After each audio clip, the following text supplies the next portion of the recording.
안녕하세요. 보송TV 박성재입니다. 오늘은 30세 만기 태아보험 설계안을 안내 드리려고 합니다. 올해부터 변경된 내용이 많은데 가장 최근 내용으로 안내해 드릴게요. 이대로만 가입하시면 태아보험 잘못 가입해서 후회하시는 일은 없으실 겁니다. 보장은 다양하게, 보험료는 저렴하게 준비했으니까 오늘 영상 끝까지 시청해주세요. 보험계약자가 기존 보험계약을 해지하고 새로운 보험계약을 체결하는 과정에서 질병 이력, 연령 증가 등으로 가입이 거절되거나 보험료가 인상될 수 있습니다. 이 가입 상품에 따라 새로운 면책기간 적용 및 보장 제한 등 기타 불이익이 발생할 수 있습니다. 오랜 기간 태아보험을 판매하면서 보험금 지급이 많이 되었던 특약과 큰돈이 들어가는 중대한 보장도 꼼꼼하게 설계해서 제안서를 만들었는데요. 실비에서 중복 보상이 된다던가 병원비가 크지 않은 것들은 제외를 했습니다. 물론 모든 특약을 다 넣으면 좋지만 그런 보험료가 비싸져서 반드시 필요한 꼭 중요한 것들로만 넣어서 설계안을 만들었습니다. 이제 설계안을 보면서 설명드릴게요. 실비는 어느 회사든 다 똑같기 때문에 오늘 영상에서는 말씀드리지 않겠습니다. 종합보험 가입하는 곳에서 실비도 같이 준비해 주시면 됩니다.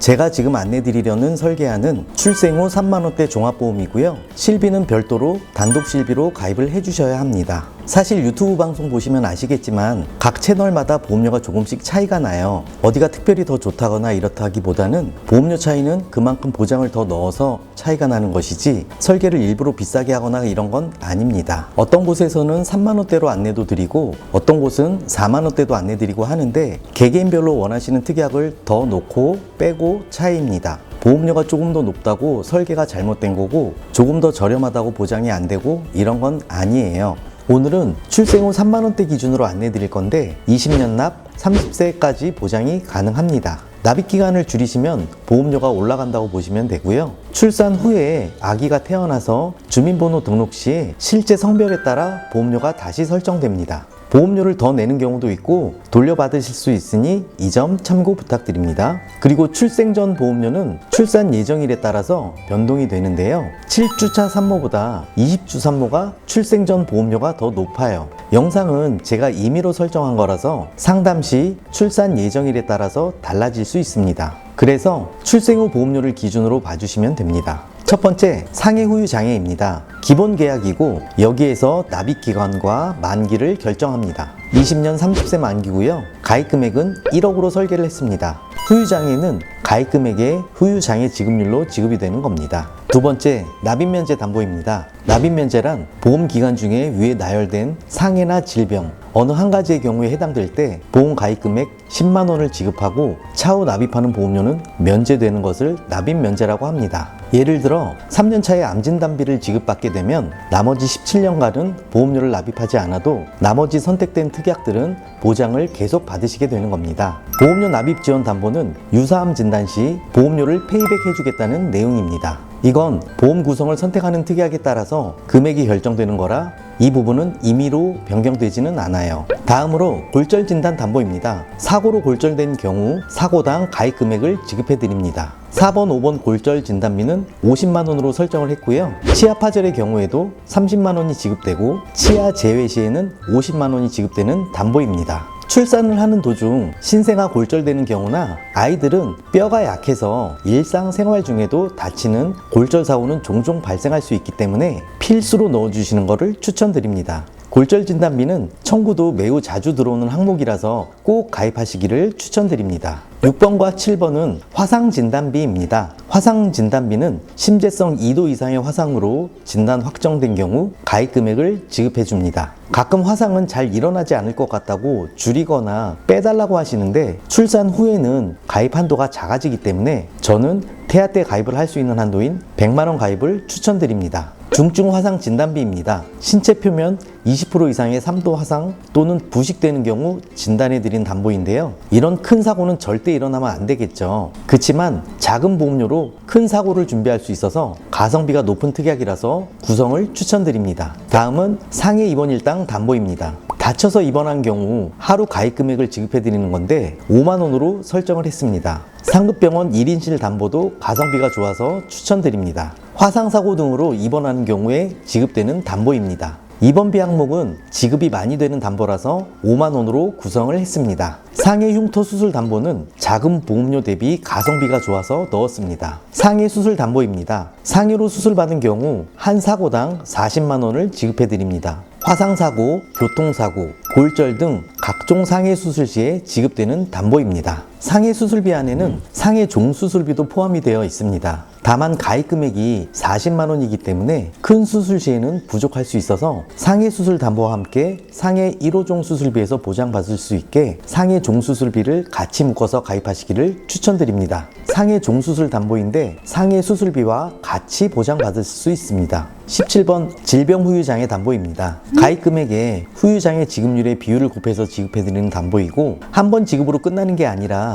각각의 신체 부위별 반복 지급하고 선천적인 후유에도 지급이 되니 반드시 추천드립니다. 암진단비 담보입니다. 암진단비는 1억으로 가장 보장 범위가 넓은 담보인데요. 유사암을 제외한 암 진단 시에 지급되는 담보라서 필수 특약입니다. 유사암은 일반암 가입 금액의 20% 범위로 준비 가능해서 1억 일반암의 20%인 2천만 원까지 가입 가능합니다. 기타 피부암, 갑상선암, 제자리암, 경계성 종양을 유사암이라고 합니다. 다발성 소아암 5천만 원으로 설정을 했는데 만약 진단 시에는 일반암에서 1억, 다발성 소아암에서 5천만 원 이어서 1억 5천만 원을 보장받게 되는 거예요. 뇌졸중 진단 2천만 원, 뇌혈관 진단 2천만 원을 설계했습니다. 뇌혈관 안에 뇌졸중이 포함이 되지만 또 넣은 이유는 신생아 뇌출혈 시 이렇게 가입하면 가입 금액의 20%인 400만 원이 지급되어서 400만 원, 400만 원 두 개 합해서 총 800만 원을 지급받게 되는 겁니다. 신생아 뇌출혈이 발생했을 때 구성하는 방법에 따라 보장 금액이 달라지니까 태아보험에서는 뇌혈관 1, 2보다는 뇌혈관과 뇌졸중 진단비로 구성하기를 추천드립니다. 허혈성 진단 담보입니다. 심장질환 담보고요. 2천만 원으로 구성을 했습니다. I20번부터 I25번 담보로서 협심증과 만성 허혈성 심장질환까지 보장이 됩니다. 범위를 더 넓게 가져가시고 싶으신 분들은 심혈관 질환 담보로도 구성이 됩니다. 항암 방사선 약물 치료비 담보입니다. 항암 치료를 받은 경우 지급되는 담보인데요. 1,000만 원씩 구성했습니다. 심장 관련 소아 특정 질병 진단 담보입니다. 자주 생기는 질병은 아니지만 가입 금액에 비해 보험료가 저렴해서 가입하시는 것을 추천드립니다. 중대한 재생불량성 빈혈 진단 담보, 중증 세균성 수막염 진단 담보입니다. 보험료 대비 가성비가 좋아서 구성을 했습니다. 중대한으로 시작하는 담보는 굳이 안 넣어도 되신다는 분들도 있지만 아직은 우리 아기들이 태어나지 않은 상태라 건강 상태를 정확하게 모르고 나중에 삭제도 가능한 담보니까 태아보험에서는 가입하시기를 추천드리고 가성비도 좋아서 보장 금액 대비 보험료도 저렴합니다. 수족구 진단비도 저는 넣어드리는데 물론 실비에서 보장이 되기는 하지만 아이가 자라서 어린이집을 가게 되면 수족구는 많이 발생되는 질환 중에 한 가지입니다.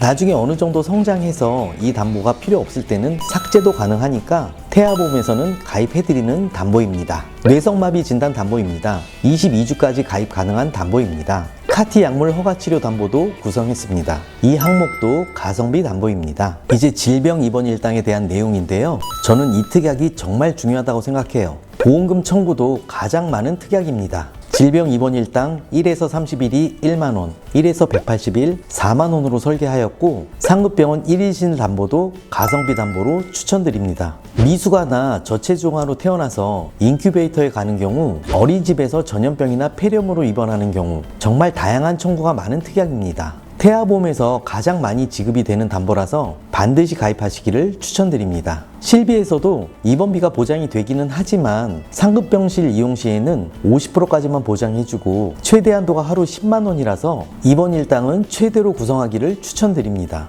나중에 건강하고 입원도 잘 하지 않는다면 가입 금액을 줄이거나 삭제도 가능합니다. 중환자실 입원 일당 담보는 신생아 중환자실에 입원하는 경우 지급받는 담보이기 때문에 5만 원으로 구성을 했습니다. 제가 중환자실 입원비를 5만 원으로 구성한 이유는 질병 입원 일당에서도 중복 보상이 되기 때문에 실비와 입원 일당까지 모두 보장받으신다면 충분하시다고 생각됩니다. 질병 수술비, 질병 1.6종 수술비입니다. 1.5종 수술비는 기존과 같이 보장이 동일하고요. 6종 수술비에서 다발성 선천 수술비가 보장이 됩니다. 6종 수술비는 선천 질환까지 보장이 가능하기 때문에 22주까지 가입이 가능합니다. 22주가 지나면 5종 수술비까지만 가입이 가능하세요. 질병 수술비로 50만 원을 가입하고 다발성 선천 이상 수술 담보인 6종에서도 10만 원을 가입하면 양쪽으로 보장을 받으실 수가 있습니다. 다른 많은 수술비가 있지만 따로 넣지 않은 이유는 질병 수술비와 질병 종 수술비를 넣게 되면 가장 넓은 범위로 보장이 되어서 거의 보장을 받을 수 있기 때문입니다. 다른 수술비 담보들이 빠졌다고 보장이 안 되는 게 아니니까 걱정 안 하셔도 되고,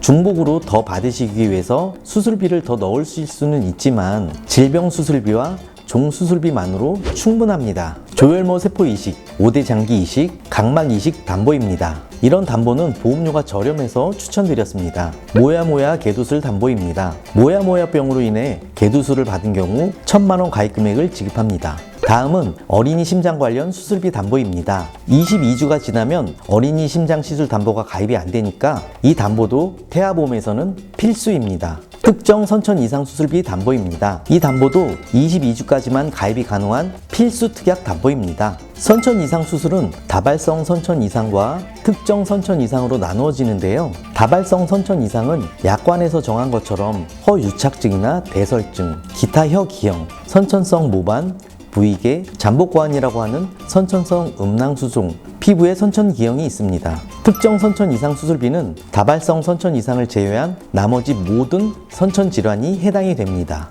약관을 보시면 신경계통 선천기형, 눈기 얼굴 및 목의 선천기형, 순환계통의 선천기형, 호흡계통의 선천기형, 구순혈 및 구개열, 소화계통의 선천기형, 생식기관의 선천기형, 비뇨계통의 선천기형, 근골격계 계통의 선천기형, 기타 선천기형, 염색체 이상 등이 해당되고요. 육종 수술비와 질병 수술비가 있지만 중복으로 보장받기 위해 이 담보를 추가로 구성했습니다. 인공 와우 이식 수술 담보입니다. 와우 질환으로 난청이 발생할 때 보청기 착용을 해도 진전이 없을 경우 인공 와우 이식 수술을 한 경우 지급을 하게 됩니다. 8대 장애 진단비입니다. 22주까지만 가입 가능한 특약이고요. 8대 장애는 지체장애, 뇌병변장애, 시각장애, 청각장애, 언어장애, 지적장애, 자폐성 장애, 정신장애가 해당됩니다. 다음은 응급실 담보입니다. 2023년 11월에 비응급 담보가 사라져서 응급 담보로만 구성이 가능합니다. 실제로 응급한 경우에만 지급이 되는데요. 가입 금액 2만 원으로 구성을 했고요. 원하시면 보장 금액을 더 올릴 수가 있습니다. 5만 원 정도까지는 괜찮지만 그 이상은 너무 비싸서 추천드리지 않습니다. 아이들은 고열이나 상해상호 등으로 응급실 갈 일이 많은데요. 그래서 필수 특약으로 추천드립니다. 실비에서 응급한 경우 보장이 되어서 이 담보 필요 없다고 생각하시는 분들도 있으신데요. 실비는 본인 자기부담금이 있어서 다 처리가 되지는 않거든요. 그래서 응급실 담보는 꼭 추천드리는 특약입니다. 의료사고 법률비용 담보입니다. 의료사고가 발생해서 소를 제기한 경우 한 사고당 가입 금액 200만 원 한도 내에서 청구가 가능하고요. 보험료가 1원으로 아주 저렴해서 구성했습니다. 장애 출생 담보, 저체중아 입원 일당 담보, 신생아 질병 입원 일당 담보는 22주까지만 가능한 태아 담보이고요. 이 담보도 반드시 구성해야 하는 필수 특약입니다. 이 담보들은 출생 전 태아 기간 내에만 보험료를 내면 되는 담보인데요. 태어나고 1년 동안 보장이 가능합니다. 늦게 가입할수록 이 담보들의 보험료는 올라갑니다. 장애 출생 담보가 4월부터 변경이 되었는데요. 심한 장애 출생과 일반 장애 출생이 분리되었습니다. 심한 장애로 출생 시 1,000만 원, 일반 장애로 출생 시 100만 원을 보장해드립니다. 신생아에게 약관에서 정한 장애가 발생한 경우 최초 1회에 한해서 지급되는 건데요. 많이 청구가 되는 경우가 보면 심장에 작은 구멍이 생기는 심실중격 결손증과 심박중격 결손증입니다. 또 사경이나 구개열 등과 같은 장애들이 있습니다. 심한 장애는 뇌성마비, 다운증후군, 무지증 등의 진단을 받았을 때 보장되는 특약입니다. 장애 출생 담보가 출생 전 보험료에서 꽤 높습니다. 그만큼 출생 후 발생 확률이 높다는 뜻이에요. 진단만 받아도 지급이 가능하기 때문에 필수로 챙겨가시기를 추천드립니다. 저체중아 입원 일당 담보입니다. 아이가 2.5kg 이하 미숙아로 출생해서 3일 이상 인큐베이터를 이용한 경우 3일째부터 1일당 가입 금액 5만 원을 지급해 줍니다. 최대 60일까지 보장이 가능한데 저체중아로 태어난 경우 종종 있기 때문에 이 특약은 필수로 구성하시기를 추천드립니다. 신생아 질병 입원 일당 담보입니다. 아이가 28주부터 생후 1주 사이에 걸린 질병으로 출생 후 1년 이내에 입원할 경우 보장이 되고요. 최대 120일까지 보장이 됩니다. 질병 일당과 중복으로 보장받을 수 있는 담보입니다. 마지막으로 일상생활 배상 책임 담보입니다. 가족 중에 다른 분이 일배책 담보를 가지고 있는 경우에는 이 담보를 구성하지 않으셔도 됩니다. 3년마다 갱신되는 담보이고 실제 손해액을 기준으로 보상되는 실손보상 담보인데요. 가입 금액이 1억이어도 실제 손해액이 3천만 원이면 3천만 원을 기준으로 지급되는 담보입니다. 타인의 물건이나 신체에 손해를 배상해주는 담보로서 가족들 중에 다른 분이 없다면 꼭 가입하시기를 추천드립니다. 가족 중 다른 분이 가입되어 있다면 종복 보상이 안 되기 때문에 빼셔도 됩니다. 지금까지 태아담보 설명을 드렸습니다. 사실 제안서를 받아보시면 크게 차이는 없어요. 고객님의 보험을 잘 챙겨줄 담당자를 만나시는 게 더욱더 중요합니다. 저희 보송TV에서는 가입뿐만이 아니라 나중에 보험금 청구까지 놓치는 부분 없이 꼼꼼하게 잘 챙겨드리고 있습니다. 영상 보시고 보송TV로 연락 주시면 30세 만기 제안서와 실비까지 개개인별로 맞춰서 다 보내드리겠습니다. 상담을 원하시는 분들은 더보기를 클릭하셔서 상담 남겨주시거나 카카오톡 채널에 보송TV를 찾으시면 신속하고 빠르게 상담이 가능합니다. 오늘 영상이 도움되셨다면 구독과 좋아요 부탁드리고 다음에도 유익한 영상으로 찾아뵙겠습니다. 감사합니다. 보험계약 체결 전 상품 설명서 및 약관을 반드시 읽어보시기 바랍니다. 키움에스 플래너즈 및 소속 보험 설계사는 제휴 보험사 상품에 대해 충분히 설명할 의무가 있으며 가입자는 가입에 앞서 이에 대해 충분한 설명을 받으시기 바랍니다. 본 광고는 손해보험협회 광고 심의 규정을 준수하였으며 유효기간은 심의일로부터 1년입니다. 키움에스 플래너즈 및 소속 보험 설계사는 다수의 보험사에 대한 보험계약 체결을 대리하는 법인보험 대리점이며 계약 체결권을 부여받지 아니한 금융상품에 대해 계약을 체결할 권한이 없습니다. 보험계약자가 기존 보험계약을 해지하고 새로운 보험계약을 체결하는 과정에서 일 질병 이력, 연령 증가 등으로 가입이 거절되거나 보험료가 인상될 수 있습니다. 이 가입 상품에 따라 새로운 면책기간 적용 및 보장 제한 등 기타 불이익이 발생할 수 있습니다.